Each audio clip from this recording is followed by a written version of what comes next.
This is something that's always confused me about Christianity. If Jesus is God, then why did he cry out on the cross, "My God, why have you forsaken me?" Why would Jesus, of all people, feel abandoned? And more importantly, why would he say it out loud for everyone to hear? For a long time, I thought, well, maybe this is just a lapse in his belief. Maybe he had a moment of weakness, and who could blame him under the circumstances? Maybe Jesus just lost faith for that few moments. But what if that cry wasn't about a failure of faith? What if it was the deepest expression of it? We tend to think of doubt as something that is like a stain. We need to get rid of it. It's a stain on our faith. If you really trust God, you wouldn't doubt. If you really believe, you wouldn't question. That's what we're told, right? But then we come to the cross, as Jesus, the Son of God, utters the most human, raw, desperate cry imaginable. Why have you forsaken me? This wasn't just about physical pain. It was about emotional and spiritual pain. It was about feeling unheard, unseen, and forgotten. And maybe that's the point. Maybe this story isn't a glitch in the story of salvation. Maybe it's at the very heart of it. In many faith communities, doubt is treated like a weakness, like something you should be ashamed of. We're told, don't ask, just believe. But real life doesn't work like that, because life hurts. It confuses us. It throws things at us that don't make sense. I can't for the life of me understand why a small child gets cancer, or why a man who was like a son to me just passed away at 36 years old from a heart attack. He just dropped dead without warning. And he had just hit the stride of his life. Where's the meaning in that? Where is God in all that? And it's moments like these when people start to feel guilty for doubting. But what if doubt is part of God's design? Let's go back to that moment on the cross. My God, why have you forsaken me? Jesus is quoting Psalm 22, a psalm about King David that begins in anguish but ends in renewed trust and hope. It starts with despair and ends with praise. So what does that mean? Two things stand out to me. First, Jesus was feeling genuine abandonment.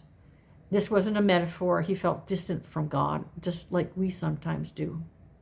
And second, even in that moment of abandonment, he still called out to God. That matters, because calling out even when you feel nothing is faith. Christian theology says Jesus was fully God and fully human.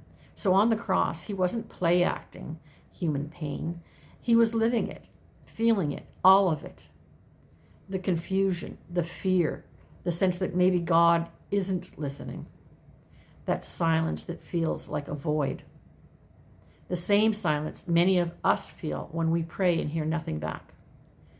And here's the beautiful, hard truth. If even Jesus, the most faithful person who ever lived, could experience that kind of darkness, then maybe doubt isn't the opposite of faith. Maybe it's the doorway into it, just as his was the doorway into his resurrection. We want answers. We want clarity. We want to know what God is doing now, not later. We're impatient. But faith isn't about having all the answers. It's about trusting when you don't have the answers. It's about holding on, not because everything makes sense, because it doesn't, but because you hope one day it will. And sometimes all you have is that hope, that sliver of belief, that sliver of trust that says, even if I don't feel you, God, I'm still reaching. That cry from the cross, it wasn't the sound of someone who had lost faith. It was a sound of someone who kept reaching in the dark.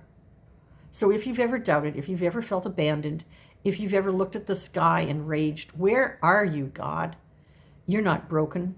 You're not a bad Christian. You're just standing at the foot of the cross, like all of us, learning that doubt doesn't disqualify, it refines it. And maybe, just maybe, God designed it that way. Think about it, because what comes after the cross? Resurrection. The story doesn't end in doubt, but it goes through it. And maybe our story works the same way.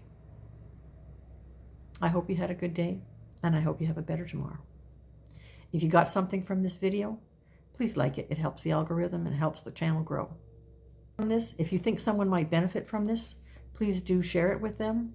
Subscribe if you want to hear more stories on my road to finding God, one day at a time, with science lighting the way, because I'm very science evidence-based. And by subscribing, you'll be notified of any new videos, so you won't miss any. I've got a great playlist on miracles that is sometimes pretty amazing. I try to select ones that are evidential. They have some kind of proof to them. A lot of them that have proof have been certified by the Catholic Church. So it just happens that a lot of them are Catholic, but by no means is this purely a Catholic channel. I think miracles happen to all kinds of people in all kinds of religions. I have one on the miracle of the white buffalo woman. Mary, who is mostly in the Catholic faith, appears to not just Catholics, but to Protestants as well and Muslims. I have a video on that as well, so I hope you'll check some of these out and that it will help you grow in faith.